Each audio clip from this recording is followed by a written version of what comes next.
வணக்கம் மக்களே, இதே நம்ம டே 25 ஆஃப் த டெய்லி 30 விலாக்ஸ். நம்ம எப்போதும் போல் காலையில் ரெடி ஆகிட்டு நம்ம கிளம்பியாச்சு. மெயினாக நான் ஒன்று சொல்லணும் உங்களுக்கு எல்லாருக்கிட்டையும். என்னென்னா நம்ம சில நாட்கள் பிரேக் விட்டுருந்தோம். அதுக்கு காரணம் என்னென்னா நம்மளுக்கு சரியாக உடம்பு முடியல. அதனால் என்னை மன்னிச்சிக்கோங்க. இனிமேல் நம்ம கண்டினியூஸாக போடுவோம். நம்ம அப்படியே ஸ்கூல்லேருந்து நம்ம டேரெக்டாக மேட்ச்சுக்கு கிளம்பிடுவோம். ப்ராக்டிஸ் மேட்ச்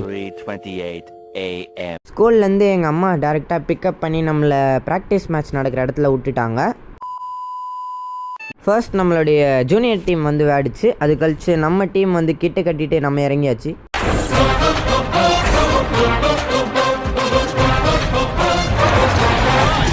கிரவுண்டில் இறங்கினோடனே நம்ம டீம் ஃபுல்லாக கடினமாக விளையாடி ஒரு நல்ல பர்ஃபார்மன்ஸ் கொடுத்துருக்காங்க. அதுக்கு ஒரு மகிழ்ச்சி.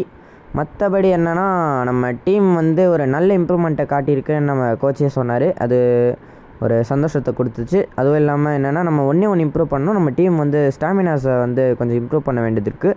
இந்த 11th மேட்ச் முடித்தோடனே நம்ம அக்கா கூப்பிட வந்திருந்தாங்க. அவங்களோட அப்படியே நம்ம ஏறி வீட்டுக்கு கிளம்பலான்னு சொல்லிட்டு அப்படியே கிளம்பியாச்சு.